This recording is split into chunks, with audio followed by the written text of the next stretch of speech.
بسم اللہ الرحمن الرحیم. السلام علیکم ناظرین, میں ہوں محمد زبیر اور آج میرے ساتھ موجود ہیں فائزہ اسلم. فائزہ اسلم کا ایک بہت خوبصورت تعارف ہے, ہمارا ایک بڑا پرانا تعلق ہے. میری جو کتاب ہے تربیت اور پرورش, اس پہ فائزہ اسلم نے اپنے ریویوز لکھے ہیں اور ماشاءاللہ سے اب ان کی کتاب بھی آنے والی ہے. لکھتی تو یہ طویل عرصے سے لکھ رہی ہیں, لیکن اب ایک پبلشڈ آتھر بننے جا رہی ہیں. ان کی کتاب کا نام ہے میری ڈائری کا ایک ورق. وہ میں نے پڑھا ہے, میں نے ریویو کیا ہے. بہت خوبصورت کتاب ہے, ساتھ ساتھ اس کی مشقیں ہیں. اور مزیدار بات یہ ہے اس کتاب کی کہ وہ اوریجنل تھاٹ ہے. مجھے سب سے زیادہ شکایت پتہ ہے کیا ہوتی ہے ہمارے رائٹر سے, خاص طور پہ جو موٹیویشنل رائٹرز ہیں, سارا کا سارا جو ان کے پاس اسٹف ہے نا وہ باہر کا ہے, ان کی اوریجنل تھاٹ نہیں ہے. لیکن آپ کی کتاب کی جو مجھے اچھی بات لگی وہ یہ لگی کہ وہ اوریجنل اسٹف ہے. پھر آپ جو ہے سائیکو تھراپسٹ ہیں, اور سب سے مزیدار بات یہ ہے کہ آپ وہ کام کر رہی ہیں جو اللہ کو بہت پسند ہے. یعنی یہ فیملی کاؤنسلنگ کر رہی ہیں, فیملی کوچ ہیں, یعنی گھروں کو جوڑنے کی کوشش کر رہی ہیں, میاں بیوی کے تعلقات کو مضبوط کرنے کی کوشش کر رہی ہیں. تو آج ہم بات کریں گے فائزہ سے کہ یہ فیلڈ آپ نے کیوں چوز کی, اور اپنے ایکسپیرینسز بتائیے اور اپنے انسائٹ دیجیے کس طرح ہم اپنے رشتوں کو بہتر کر سکتے ہیں. جی فائزہ. بہت شکریہ زبیر صاحب کہ آپ نے مجھے یہ موقع دیا کہ ہم اتنے اہم موضوع کی طرف آئیں اور اس کے اوپر بات کریں جس کی ہمارے معاشرے کو بہت شدید ضرورت ہے اس وقت. میں نے یہ شعبہ کیوں چنا, اس لیے کہ سب سے پہلی بات تو یہ کہ اس چیز کی ہمارے سوسائٹی میں اس قدر ضرورت بڑھ چکی ہے کہ آپ دیکھیں کہ گھر گھر مسائل ہیں, طلاقیں ہو رہی ہیں, اور ان مسائل کو لے کر لوگ پریشان ہیں. اب لوگ کدھر جائیں؟ کوئی فیملی کاؤنسلر کسی کو مل جاتا ہے, کسی کو نہیں ملتا, یا ایک آپ یوں کہہ لیجئے کہ بہت سارے لوگ ایسے چلتے پھرتے بھی کاؤنسلنگ کر رہے ہوتے ہیں. ایک پراپر آپ کو پروفیشنل کاؤنسلر بہت کم لوگ ہوتے ہیں جو اس فیلڈ سے وابستہ ہوتے ہیں. تو میں یہ سمجھتی ہوں کہ کوئی ایسا شخص جو آپ کو اس حوالے سے سوسائٹی میں لوگوں کو گائیڈ کر سکے, ان کو یہ کہنا چاہیے کہ شادی سے پہلے اس شادی کے لیے تیار کر سکے, یہ بہت ضروری ہے. یعنی اس کو ہم کہتے ہیں پری میرج ایجوکیشن, یہ جو دی جا سکے تو اس کے لیے یہ ایک بہت امپورٹنٹ چیز تھی جس کو میں نے سمجھا. دوسری چیز جو اس کا بہت بڑی وجہ بنی, کیونکہ وہ تو مجھے کہتے ہیں نا کہ جب انسان خود ایک تکلیف سے گزرتا ہے تو اللہ تعالیٰ اس کو وہ سمجھ, وہ صلاحیت اور وہ حکمت عطا کرتا ہے کہ وہ اس درد کو سمجھ سکتا ہے. میں خود بھی ایک لمبا عرصہ کچھ اس طرح کے میرٹل ایشوز کا شکار رہی, جس میں بہت میں نے اپنی زندگی میں ایسے وقت دیکھے, ایسے لمحوں سے میں گزری جس میں مجھے یہ محسوس ہوتا تھا کہ کاش کوئی ہوتا جو مجھے بھی کچھ سمجھاتا, جو میری ہیلپ کرتا, جو میرے مسائل کو سمجھنے کی کوشش کرتا, جو مجھے سمجھتا کہ میں کہاں کس مقام پہ کھڑے ہو کر میں کہاں سفر کر رہی ہوں. تو میں نے یہ محسوس کیا کہ جس زمانے میں میں گزری تو اس وقت تو ہمارے یہاں کوئی پروفیشنل کاؤنسلنگ کا تصور ہی موجود نہیں تھا. تو میں آپ کو ایک اتفاق کی بات بتاؤں کہ جب میں ایک سائیکیاٹرسٹ کے پاس بیٹھی ہوئی تھی اور ان سے میں کسی سلسلے میں بات کر رہی تھی, اور ایگزیکٹلی ہم ان سے کچھ کاؤنسلنگ کے سلسلے میں ہی میں مشورہ لے رہی تھی, تو ان دنوں میں نے اپنی اسٹڈیز کا آغاز کیا تھا. تو انہوں نے مجھ سے کہا کہ تم کیا پڑھ رہی ہو؟ تو میں نے اپنے سبجیکٹس کا نام لیا جو کہ میرے انٹر کے سبجیکٹس تھے.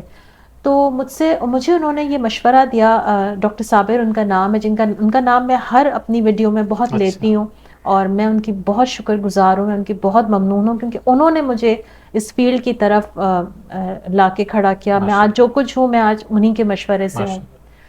تو ڈاکٹر صابر نے مجھے یہ مشورہ دیا کہ دیکھو تم اپنی زندگی میں اس طرح کے بہت مسائل سے گزری ہو اور تم لوگوں کو بہت بہترین مشورہ اور گائیڈ کر سکتی ہو. تو میرا یہ خیال ہے کہ تمہیں اپنے سبجیکٹس کو چینج کر کے کاؤنسلنگ اور سائیکالوجی کو چوز کرنا چاہیے. شادی کے بعد کی بات ہے؟ یہ شادی کے بعد کی بات ہے, یہ شادی کے تقریباً آپ سمجھیے 15 سال کے بعد کی بات ہے. جی بالکل. تو میں نے پھر اس وقت اپنے سبجیکٹس پورا میں نے اپنا چینج کیا, اور اس کے بعد پھر میں نے دوبارہ سے ایگزامز دیے, اور پھر میں نے مختلف کورسز کیے کاؤنسلنگ اور سائیکالوجی کو لے کر. تو جب میں کرتی گئی اور جب میرے پاس کوئی آتا تھا تو مجھے ایسا لگتا تھا کہ مجھے پتا ہے کہ یہ انسان کس تکلیف سے گزر رہا ہے، کس درد سے گزرا ہوگا.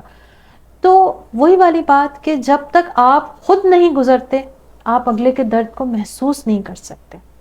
تو پھر میں نے اس وجہ سے یہ میرا سب سے ایک بڑا ریزن تھا جس کی وجہ سے میں نے یہ فیلڈ چوز کی اور میں نے کاؤنسلنگ کے شو ڈیز کو چنا. اچھا ناظرین، فائزہ کا اپنا ایک چینل بھی ہے جس کا لنک ڈسکرپشن میں آپ کو مل جائے گا. اگر آپ چاہتے ہیں کہ ویڈیوز دیکھنا چاہتے ہیں تو ضرور دیکھیے، سبسکرائب کیجیے اور مستفید ہوں، کیونکہ آپ کو بہت مزیدار قسم کی ویڈیوز ملیں گی. تو آپ نے اپنی پرسنل چیزیں شیئر کی، ایک بہت بڑی موٹیویشن ہے ان تمام لڑکیوں کے لیے جو یہ سمجھتی ہیں کہ ہم کچھ کر نہیں سکتے.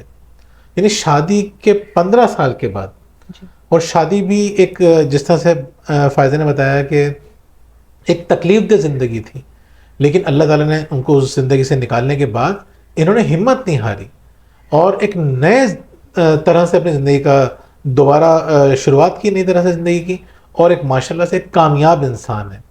آپ اگر ان کی اولاد سے ملتے ہیں، آپ ان کی اگر بہو سے ملتے ہیں تو آپ کو بے پناہ خوشی ہوتی ہے کہ ایک زبردست قسم کی ان کی فیملی ہے ماشاءاللہ سے.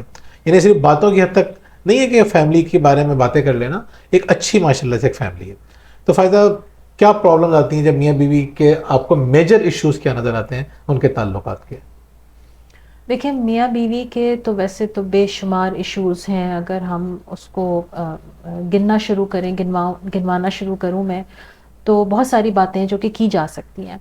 ایک بات جس کی طرف میں آج اشارہ کرنا چاہوں گی وہ یہ کہ ہم جو میاں بیوی ہیں وہ ایک دوسرے کو ایک خاص اینگل سے دیکھتے ہیں، خاص زاویے سے دیکھتے ہیں. اچھا، آگے بڑھنے سے پہلے میں ایک بات مینشن کروں گی. جب مولوی صاحب جب نکاح پڑھاتے ہیں تو جب لڑکا کہتا ہے کہ قبول ہے اور لڑکی کہتی ہے کہ قبول ہے، تو کبھی بھی مولوی صاحب سے ہم یہ نہیں کہتے کہ اس انسان کو میں اس کی اس خوبی کے ساتھ تو ایکسیپٹ کرتا ہوں مگر یہ خامی میرے لیے ان ایکسیپٹیبل ہے. مکمل طور پہ ایکسیپٹ کرتے ہیں. مکمل طور پر ہم ایکسیپٹ کرتے ہیں نا، ہم کبھی بھی شرطیہ ایکسیپٹ نہیں کرتے، کوئی شرط نہیں ہوتی اس کے اندر، بس اب ایکسیپٹ کر لیا تو کر لیا، خامیاں خوبیاں ساری. ہاں. تو اس سے کیا پتہ چلتا ہے؟ اس سے پتہ یہ چلتا ہے کہ ہر انسان خوبیوں کا اور خامیوں کا مجموعہ ہے. کیا بات ہے. ہر انسان میں ایک نیک شخص بھی موجود ہے اور ایک گناہ گار انسان بھی موجود ہے. اب کس انسان کی پرسنالٹی میں سے کیا چیز ڈومیننٹ ہو جاتی ہے جس کو آپ توجہ دیتے ہیں؟ بالکل ایسے جیسے ایک پودا ہے، اس کو جب آپ کھاد ڈالتے ہیں، پانی دیتے ہیں، سورج کی روشنی اور ہوا کا خیال رکھتے ہیں تو وہ پودا پھل پھول کے ایک تناور درخت بن جاتا ہے اور بہت جلدی پھلتا پھولتا ہے اور مستفید کرتا ہے اپنے آس پاس کے لوگوں کو. بالکل اسی طرح سے جب ہم اپنے اندر موجود نیکیوں کو پانی دیتے ہیں، توجہ دیتے ہیں، ان کو گرو کرتے ہیں، ان پہ کام کرتے ہیں، تو ہمارے اندر کا جو نیک انسان ہے وہ ابھر کے سامنے آتا ہے اور پھر ہم اس کو اس نیک انسان کی جو پرسنالٹی ہے وہ کسی بھی انسان میں ڈومیننٹ نظر آتی ہے.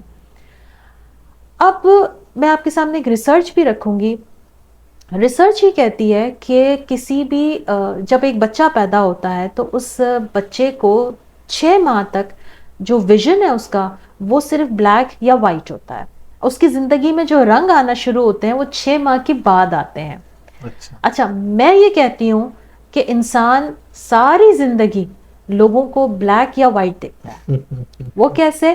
کہ آپ دیکھیں کہ جب بچے ہوتے ہیں یا ٹین ایج میں ہوتے ہیں تو ہم ٹین ایج میں دیکھا ہے نا بچے کیسے انفلوئنس ہوتے ہیں، جذباتی ہوتے ہیں. کسی سائنسدان سے کسی سیاستدان سے انفلوئنس ہو جائیں گے، کسی کرکٹر سے انفلوئنس ہو جائیں گے، کسی ایکٹر سے اتنا انفلوئنس ہوں گے کہ اس کی طرح سے چلنا اور کوئی برائی نہیں برداشت کر سکتے. ہاں کوئی برائی، ہاں بالکل. اور وہ اس کو بالکل ایسے پیڈسٹل پہ بٹھاتے ایک وائٹ مجسمہ بنا کے کہ اس کے اندر وہ خامی نہ سننا پسند کرتے ہیں نہ دیکھنا پسند کرتے ہیں. اور جیسے ان کو پتہ چلے نا کہ اس شخص کے کوئی سکینڈل ہے، کہیں وہ سن لیتے ہیں تو وہ اس کو وائٹ سے اٹھا کے فوراً بلیک میں چینج کر دیتے. بالکل صحیح بات ہے. ٹھیک ہے. اب بالکل اسی طرح سے اسپاؤس بھی یہی کرتے ہیں.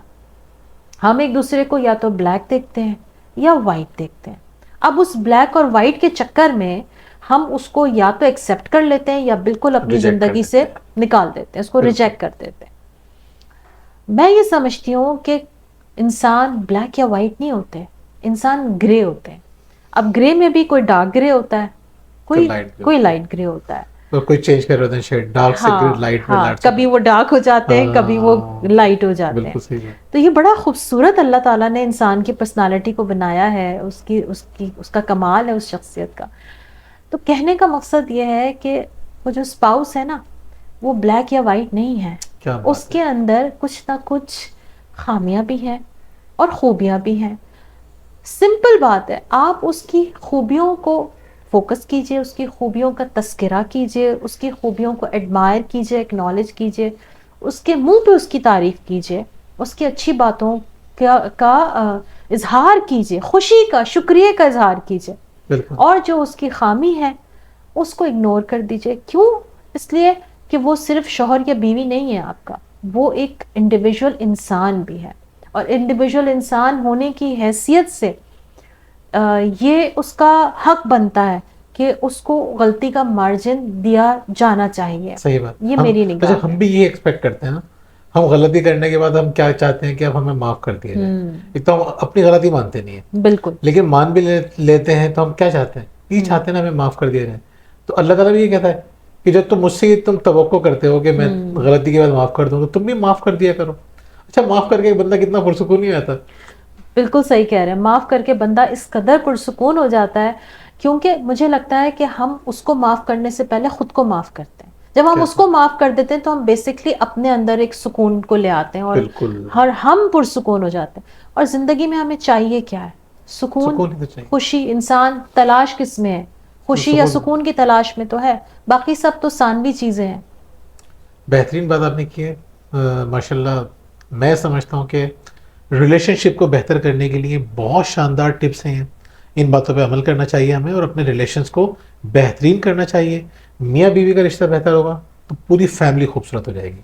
ناظرین، انشاءاللہ ہم فائزہ سے پھر ملتے رہیں گے، اور جب کتاب آئے گی انشاءاللہ تو وہ ہم آپ سے شیئر کریں گے. آپ ان کے چینل وزٹ کر سکتے ہیں، ان سے رہنمائی حاصل کر سکتے ہیں. پھر انشاءاللہ آپ سے ملاقات ہوگی. بہت بہت شکریہ. اللہ حافظ. اللہ حافظ.